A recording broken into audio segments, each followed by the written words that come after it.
네, 첫 번째 작전명입니다. 이제는 현실 배터리. 삼성 SDI가 전고체 배터리 관련해서 이슈가 또 나왔습니다. 그리고 오늘 실적 발표도 있었는데요. 지난해 연간 사상 최대 매출을 달성하기는 했으나 영업이익은 전년비 9%가량 하락하면서 오늘 시장에서도 조금 하락하면서 마무리가 됐습니다. 먼저 한규수 매니저님, 전고체 배터리 작년에 굉장히 많은 말씀을 해주셨는데 지금 전고체 배터리 볼 시점입니까? 조금씩은 좀 봐야 될 것 같아요. 제가 보기에는 아직은 급할 거는 아니고 좀 서두를 필요까지는 없는데 우리가 이제 주목은 좀 해봐야 되지 않을까라는 좀 생각을 하고 있습니다. 2차 전지 관련주 전반에 걸쳐서 업황 자체가 너무나 안 좋고 그런 가운데 주가는 너무나 많이 빠져 있는 상태에서 바닥에 대한 공감대는 있습니다만 앞으로 업황이 더 안 좋아질 것이다라는 전망도 분명히 있고요. 또 미국의 대선에서 트럼프의 당선 가능성도 있고 이런 것들 때문에 아직까지는 서두를 필요는 없습니다만 저는 꾸준히 관심을 좀 가질 필요가 분명히 있다라고 보여집니다.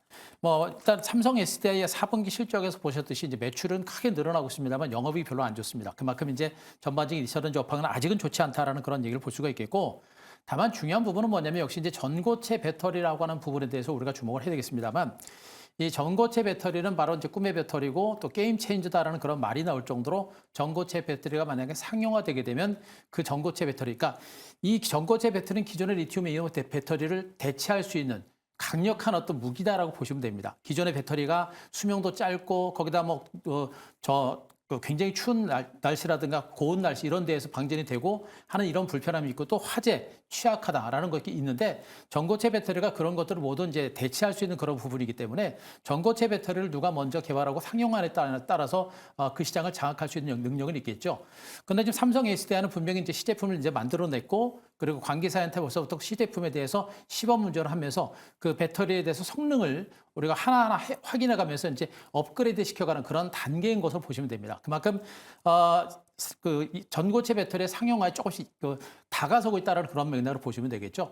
이런 측면으로 보게 되면 삼성 SDI를 비롯한 전고체 배터리가 나중에 2차 전지 관련주의 어떤 반대세를 볼 때 선두에서 시장을 이끌어갈 수 있는 가능성이 좀 분명히 있지 않을까라는 판단이겠고 지금 당장은 답답하고 지루하더라도 정말 전고체 배터리를 상용하는데 먼저 앞장을 선다라고 한다면 시세는 시장을 이끌어가는 대장주로서 또 주도주로서 역할을 분명히 할 수 있을 걸로 보고 있어서 저는 전고체 배터리 시간이 가지고 우리는 계속해서 모니터링하면서 반등 포인트를 잡아가는 전략은 필요하다고 보고 있습니다. 알겠습니다. 그럼 삼성 SDI 얘기를 조금 해보자면 장중에는 한 2.9%까지 오르다가 막판에도 쭉 빠지면서 네. 마이너스로 마감이 됐잖아요. 그럼 마지막에 힘이 다 빠진 건데 내일장에서는 오를 가능성은 크게 없겠죠?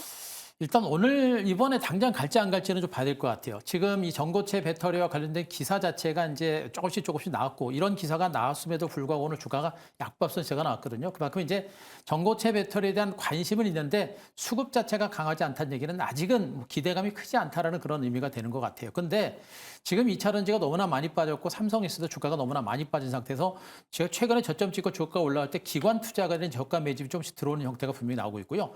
외국인들도 매도가 충분히 진정되는 상태입니다. 수급적인 측면에서 봤을 때도 주가가 이제 거의 바닥 신호가 좀 나오고 있는 것으로 일단은 판단이 됩니다. 그래서 지금 당장 강력한 반등은 아니지만 제가 보기엔 수급적인 측면에서 기관들과 외국인들도 조금씩 매집은 하고 있는 것으로 일단은 판단이 되고 있어서 우리가 주목을 해볼 필요가 있겠고요. 아직 시장이 그렇게 엄청나게 강력한 강세장이 아니다라는 것을 감안을 해본다라고 한다면 이런 종목들은 우리가 시간을 가지고 계속해서 모니터링하면서 기회가 될 때마다 1%씩 내지는 조금씩이라도 물량을 잡아가는 이런 전략도 저는 나쁘진 않다 이렇게 보고 있습니다. 알겠습니다. 근데 전반적으로 오늘 시장에서 테슬라가 지난밤에 4%가량 오르면서 2차 전지 관련주들이 일단은 상승을 했었습니다. 근데 어쨌든 마무리는 거의 마이너스로 마무리가 됐잖아요. 네. 이제 2차 전지주는 단기 트레이딩 관점으로만 접근을 해야 될까요? 일단 2차 전지 관련 종목들은 단기 트레이딩이라 보기에는 어느 정도 박스권 매매 하시는 게 나을 것 같고요. 지금보다 추세적으로 하락할 가능성도 있지만 어느 정도 하락폭은 저는 제한되어 있다고 보고 있습니다. 일단 최근에 2차 전지 관련 종목들이 빠졌던 거는 테슬라 같은 경우 이제 기존 이제 자체 전기차 밸류체인 업체들이랑 단가 협상을 한다라고 얘기가 나오면서 국내 양극재 업체들 특히 테슬라에 양극재를 공급하고 있는 LNF가 직접적으로 타격을 많이 입었거든요. 그리고 전반적으로 JP모건에서 테슬라의 목표 주가도 30% 정도 더 지금보다 주가가 한 30% 더 빠진다는 얘기도 나왔기 때문에 일단 국내 2차 전지 관련 종목들 전반적으로 시장이 굉장히 안 좋기 때문에 지금 뭐 매수 관점에서는 보시는 게 안 좋을 것 같고요.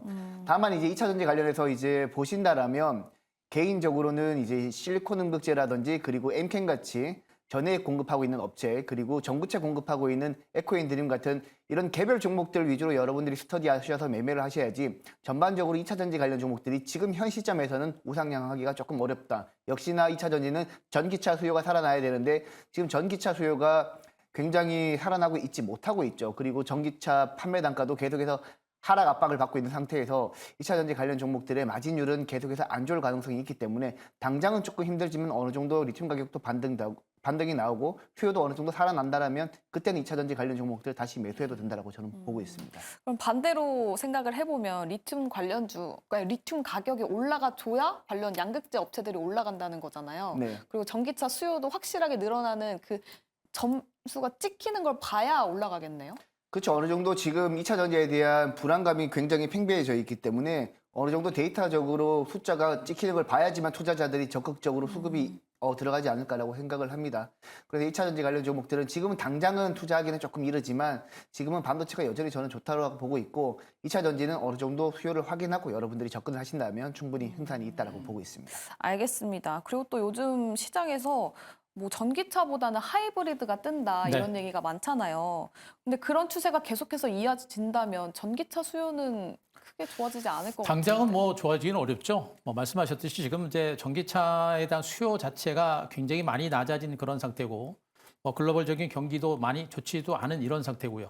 그리고 이제 전기 자동차에 대한 어떤 그 호감도가 굉장히 많이 떨어졌습니다. 네. 뭐 성능적인 부분이라든가 또 안정성이라든가 이런 부분들이 굉장히 많이 떨어진 상태이다 보니까 전기 자동차가 좀 더 획기적인 제품들이 나오지 않는 이상은 전기차에 대한 어떤 공격적인 어떤 그 수요가 살아나기는 좀 쉽지는 않은 이런 상태로 보시면 될 거고요.